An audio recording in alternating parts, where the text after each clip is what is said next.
Good morning students. Geography का हमारा chapter कृषि, जिसको आपने अच्छे से कर लिया होगा। आज कुछ उसके एमसीक्यूज डिस्कस कर लेते हैं। देखिएगा, फर्स्ट क्वेश्चन पर जाने से पहले हम बात करें कि कृषि चैप्टर में हमने जाना कि भारत में कौन कौन सी फसलें पैदा होती हैं, किन राज्यों में कौन सी फसल ज्यादा मात्रा में है, और इसके अलावा कृषि को बढ़ावा देने के लिए सरकार ने क्या क्या कदम उठाए हैं। तो कुछ उन्हीं से रिलेटेड क्वेश्चंस हैं। फर्स्ट क्वेश्चन की हम बात करें, किसानों के लाभ के लिए भारत सरकार ने क्या कदम उठाए हैं। अगर हम ऑप्शन पर नजर डालें, किसान क्रेडिट कार्ड, ये कार्ड बनाए गए हैं किसानों के लिए।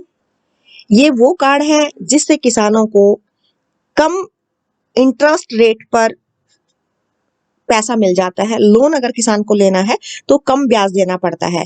तो किसान क्रेडिट कार्ड बनाए हैं सरकार द्वारा। व्यक्तिगत दुर्घटना बीमा योजना, ये भी बीमा भी किया जाता है किसानों का कि कृषि काम करते हुए अगर किसी किसान की मृत्यु हो जाती है तो उसके आश्रितों को आर्थिक सहायता दी जाती है। तो ये भी सरकार द्वारा व्यवस्था की गई है। न्यूनतम सहायता मूल्य, फसल का मूल्य ज्यादा ना गिरे इसलिए सरकार न्यूनतम मूल्य यानी कम से कम ऐसी वैल्यू डिसाइड करती है फसल की कि किसान की लागत से ज्यादा उसको मूल्य मिल सके। तो ये तीनों ही कदम उठाए हैं किसानों को लाभ देने के लिए। तब हमारा आंसर होगा उपरोक्त सभी। नेक्स्ट क्वेश्चन की बात करें, कृषि सुधार के लिए कौन सा संस्थागत सुधार किया गया है। ये भी संस्थागत सुधार किया गया है कृषि को सुधारने के लिए। इसमें देखते हैं, पहला जमींदारी उन्मूलन। पहले किसानों के पास जमीन नहीं होती थी, जमींदारों के पास होती थी, लेकिन अब किसान खुद उसके मालिक होते हैं। तो ये भी सुधार सरकार द्वारा किया गया। जोतों की चकबंदी, ये भी की गई है। अब चकबंदी क्या है कि जैसे छोटे छोटे खेत हैं और ये हर किसान इस पर अपना खर्चा करेगा, ये किसान भी खर्चा करेगा। अब छोटे छोटे खेतों को मिला करके इनको बड़ा बना दिया गया, तो ये चकबंदी हो गई। तो जोतों की चकबंदी की गई। सहकारिता, मिल करके खेती करना कि एक किसान के खेत हैं, साथ में दूसरे किसान के लगते हैं, दोनों ने बराबर रकम लगा करके अपना फसल उगा ली, खर्चा भी बराबर बराबर हो गया और फिर बांट भी लिया फायदा को भी। तो इस तरीके से सहकारिता यानी कि मिलजुल कर खेती करना। तो ये कृषि को सुधारने के लिए ये सारे ही सुधार अपनाए गए हैं। जमींदारी प्रथा को खत्म किया गया, जोतों की चकबंदी की गई और सहकारी कृषि को भी बढ़ावा दिया गया। तब भी हमारा आंसर होगा उपरोक्त सभी। नेक्स्ट क्वेश्चन की बात करें कि भारत में खेती करने की विधियां यानी कि खेती करने के जो तरीके हैं वो किस तत्व से प्रभावित होते हैं। भौतिक, पर्यावरण, पर्यावरण से बिल्कुल, वहां की मिट्टी, कृषि, सिंचाई और कौन सी फसलें वहां जलवायु के हिसाब से उगाई जा सकती है। तो वो खेती के तरीके जो हैं वो भौतिक, पर्यावरण पर निर्भर करते हैं। वहां पर क्या टेक्नोलॉजी, प्रौद्योगिकी विकसित है, इस पर भी डिपेंड होता है। सामाजिक, सांस्कृतिक और रीति रिवाज कैसे हैं, इस पर भी डिपेंड होता है। तो हमारा आंसर होगा उपरोक्त सभी। नेक्स्ट क्वेश्चन, काटो व जलाओ, स्लैश एंड बर्न और झाड़ झंकार परत एक ही बात है।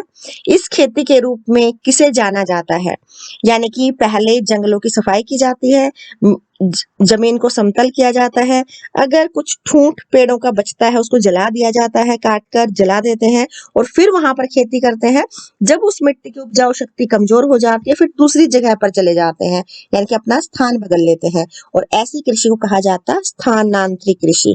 नाम से स्पष्ट है, स्थान में अंतर आ जाना, स्थान को बदल लेना, ऐसी कृषि स्थानांतरित कृषि कहलाती है।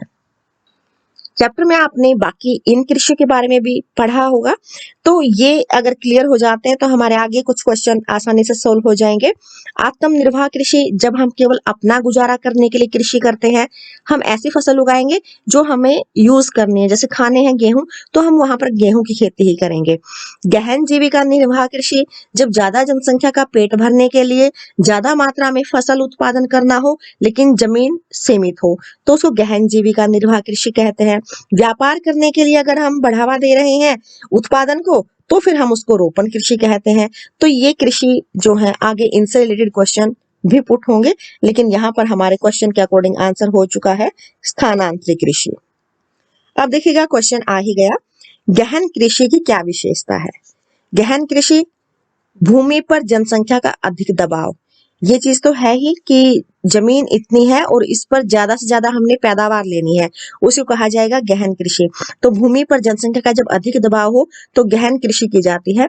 इसमें रासायनिक निवेश बिल्कुल किया जाता है, उर्वरकों का प्रयोग किया जाता है, सिंचाई के साधन भी प्रयोग करने पड़ते हैं क्योंकि हमें ज्यादा से ज्यादा पैदावार लेनी है।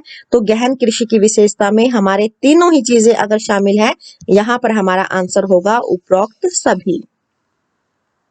नेक्स्ट क्वेश्चन की बात करें कि कौन सी रोपण फसल नहीं है। अब यहाँ पर अगला क्वेश्चन रोपण कृषि का आ गया कि हम कोई पौधा रोप देते हैं और एक बार ये पौधा लगा दिया, इस पौधे से एक से ज्यादा बार पैदावार हम इसको ले सकते हैं, तो उसको बोलते हैं रोपण फसल। जैसे चाय का पौधा लगाया, चाय की पत्तियां एक बार तोड़ ली, दूसरी बार फिर से उसको तोड़ लिया जाएगा, फिर पत्तियां नहीं आ जाएंगी तो फिर से तोड़ लेंगे। तो इस तरीके से रोपण फसल कौन सी नहीं है। चाय ये भी दोबारा से ले सकते हैं, कॉफी ये भी हमें दोबारा मिल जाती है, रबड़ का पौधा ये भी दोबारा रबड़ दे देता है, लेकिन गेहूं एक बार फसल की कटाई कर ली तो दोबारा से हम उससे गेहूं प्राप्त नहीं कर सकते, ये आप सब लोग जानते हैं। तो गेहूं जो है वो हमारी रोपण फसल नहीं है। नेक्स्ट क्वेश्चन की बात करें, भारत में कौन सी फसल शस्य ऋतु में पाई जाती है। अब शस्य ऋतु होता है फसल ऋतु, फसल अलग अलग समय पर अलग अलग फसलें बोई जाती है ऋतु के हिसाब से, तो उसको बोलते हैं शस्य ऋतु। जैसे सर्दियों में कुछ फसलें बो के गर्मियों में काट लेते हैं, फिर गर्मी के मौसम में बो करके फिर उसको सर्दियों में काट लेते हैं, और बीच में जो समय खाली बचता है उसमें कुछ सब्जियां उगा ली जाती हैं। तो इस तरीके से भारत में रबी की फसल, खरीफ की फसल और जायद की फसल, ये तीन तरह की शस्य ऋतु पाई जाती है। रबी वो है जो सर्दियों में बो करके गर्मी की शुरुआत से पहले इसको काट लिया जाता है। खरीफ की फसल वो है जो गर्मी में बो कर सर्दी में काट ली जाती है, और इन दोनों के बीच में फल सब्जियां जो उगाए जाते हैं वो जायद की फसल कहलाती है। तो हमारा आंसर होगा ये तीनों ही शस्य ऋतु है, उपरोक्त सभी हमारा आंसर होगा। नेक्स्ट क्वेश्चन, रबी की फसल कब बोई जाती है। रबी की फसल सब जानते हैं आप, हरियाणा में है, कृषि प्रधान हमारा राज्य है, और बहुत अच्छे से हमें फसलों का पता है कि कब कौन सी फसल बोई जाती है। रबी की फसल जो अब फिलहाल जो समय चल रहा है, अक्टूबर से मध्य दिसंबर तक ये रबी की फसल बोई जाएगी। और आप ये भी जानते हैं कि कौन सी फसल हम बोएंगे। गेहूं इस समय पर बोया जाएगा, गेहूं के साथ साथ चना, जौ और सरसों ये इसी समय पर बोई जाएगी। तो रबी की फसल बोई जाती है अक्टूबर से मध्य दिसंबर तक। नेक्स्ट क्वेश्चन भी उसी से रिलेटेड है कि कौन सी फसल रबी की फसल है। रबी की फसल हमारी गेहूं है, गेहूं के साथ साथ जो भी फसलें बोई जाती हैं वो सारी रबी की फसल कहलाएंगी। जो भी उसी समय बोया जाता है और चना भी उसी समय होता है, तो गेहूं, जौ और चना ये तीनों ही फसल रबी की फसल है। तो हमारा आंसर होगा डी ऑप्शन। नेक्स्ट क्वेश्चन, खरीफ की फसल कब बोई जाती है।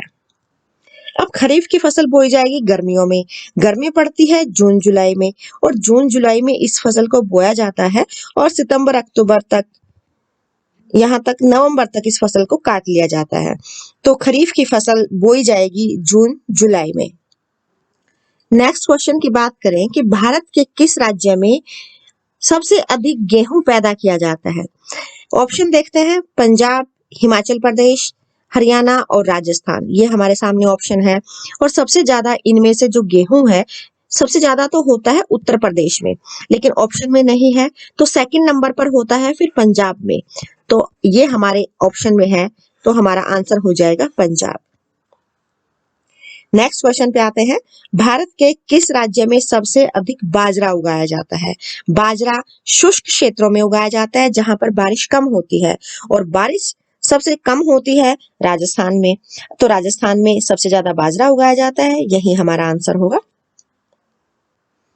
नेक्स्ट क्वेश्चन की बात करें कि सरकार ने खाद्य सुरक्षा के लिए कौन सा कदम उठाया है। खाद्य सुरक्षा यानी कि खाने की सुरक्षा, सबको भरपेट भोजन मिल सके, भोजन की जरूरत जो है वो हर इंसान की होती है, और ये जरूरत सबकी पूरी हो, इसलिए हमारी सरकार ने कुछ कदम उठाए हैं। क्या कदम उठाए हैं सरकार ने। जब फसल आती है तो किसानों से फसल खरीद लेती है सरकार और उसका स्टॉक रख लेती है, उसको अपने स्टोर में पैक कर लेती है, जिसको हम बोलते हैं बफर स्टॉक। इसके अलावा सार्वजनिक वितरण प्रणाली, आपको पता है कि राशन की दुकानों पर राशन बांटा जाता है सरकार द्वारा बहुत ही सस्ते में या फिर बिना दाम के, तो वो कहलाती है सार्वजनिक वितरण प्रणाली। तीसरा ऑप्शन है गरीबी रेखा से नीचे परिवार के लिए अलग कीमत।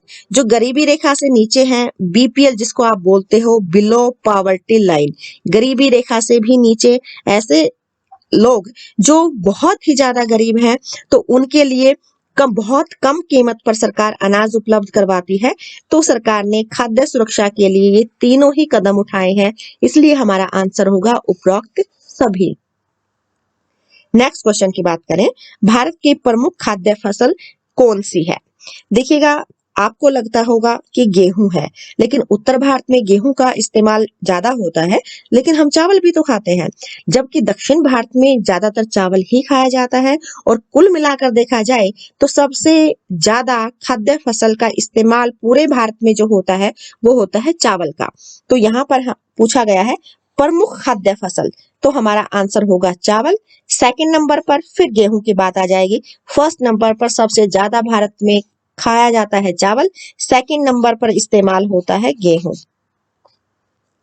ये देखिएगा, नेक्स्ट क्वेश्चन उसी से रिलेटेड है कि भारत की दूसरी मुख्य खाद्य फसल, अभी हमने बात की थी गेहूं, हमारा आंसर होगा इसमें। नेक्स्ट क्वेश्चन पे आते हैं, भारत निम्नलिखित में से विश्व का सबसे बड़ा उत्पादक और उपभोक्ता है। यानी कि भारत पूरे विश्व में सबसे ज्यादा किस चीज का उत्पादक करता है, उत्पादन भी करता है और उसका इस्तेमाल यानी कि उपभोग भी खुद ही करता है? गेहूं का, या फिर दालों का, या फिर चावल का? देखिएगा, यहाँ अगर हम नजर डालें, गेहूं का सबसे बड़ा उत्पादक भारत नहीं है, चावल का भी भारत सबसे बड़ा उत्पादक नहीं है। जब ये बात क्लियर हो गई कि गेहूं में हमारा देश फर्स्ट नंबर पर नहीं है और ना ही चावल के उत्पादन में फर्स्ट नंबर पर है, तो ये दो ऑप्शन तो हमारे हो ही नहीं सकते। बचा दालों का, तो दालों के उत्पादन में भारत फर्स्ट नंबर पर है, उत्पादन भी सबसे ज्यादा करता है और उसका उपभोग की यानी कि उसका इस्तेमाल भी सबसे ज्यादा करता है। अब थोड़ा यहाँ इसको ऑप्शन पर भी नजर डाल लें कि गेहूं के उत्पादन में फिर फर्स्ट कौन है। ये भी तो हमें पता होना चाहिए कि हमारे देश में इतना ज्यादा गेहूं और चावल होता है, फिर भी भारत फर्स्ट नंबर पर नहीं है। फर्स्ट नंबर पर है चीन, गेहूं के उत्पादन में भी और चावल के उत्पादन में भी, जबकि सेकंड नंबर पर बात आती है भारत की। फर्स्ट गेहूं में भी और चावल में भी चीन है और सेकंड नंबर पर भारत है। नेक्स्ट क्वेश्चन पे आते हैं, भारत में रागी का सबसे बड़ा उत्पादक राज्य कौन सा है? रागी जैसे है गेहूं और चावल एक फसल है, ऐसे ही रागी भी एक फसल है और ये फसल सबसे ज्यादा होती है कर्नाटक में। रागी का जो दूसरा नाम है, इसको महुआ भी कहा जाता है, तो ऐसा ना हो कि महुआ नाम आए तो आपको पता ना चले, रागी को ही महुआ भी बोलते हैं। नेक्स्ट क्वेश्चन है, भारत का विश्व में गन्ना उत्पादन में कौन सा स्थान है? देखिएगा, जैसे गेहूं और चावल में है, ऐसे ही गन्ना भी भारत में ज्यादा होता तो है, लेकिन गन्ने के उत्पादन में भारत फर्स्ट नंबर पर नहीं है। गन्ने के उत्पादन में भारत है सेकंड नंबर पर, दूसरे नंबर पर। फिर ये क्वेश्चन तो जरूर माइंड में आएगा कि फर्स्ट नंबर पर कौन है, तो गन्ना सबसे ज्यादा होता है ब्राजील में, ये हमें याद रखना है। ब्राजील में गन्ना सबसे ज्यादा, गेहूं और चावल चीन में सबसे ज्यादा होता है। और नेक्स्ट क्वेश्चन भी गन्ने से रिलेटेड है और यहाँ पर पूछ लिया गया कि भारत में कौन सा राज्य गन्ने का सबसे बड़ा उत्पादक राज्य है? तो सबसे ज्यादा जो गन्ना होता है भारत में वो होता है उत्तर प्रदेश में। उत्तर प्रदेश का एरिया भी ज्यादा है और उत्पादन भी ज्यादा होता है, भूमि भी वहां की उपजाऊ है, तो ज्यादातर जो गेहूं और गन्ना है ये ज्यादा होता है उत्तर प्रदेश में ही होता है। नेक्स्ट एंड लास्ट क्वेश्चन है, कौन सी फसल तिलहन है, यानी कि जिससे हमें तेल मिलता है? देखिएगा, सरसों से भी तेल निकाला जाता है, सूरजमुखी से भी तेल निकाला जाता है, तिल से भी तेल निकाला जाता है, तो ये तीनों ही फसलें तिलहन में शामिल है। तो एग्रीकल्चर, भारत कृषि प्रधान देश और हमारा राज्य हरियाणा भी कृषि प्रधान, तो कोई भी क्वेश्चन ऐसा नहीं है जो हमें ना पता हो। ये था हमारा टॉपिक कृषि। Thank you, have a nice day.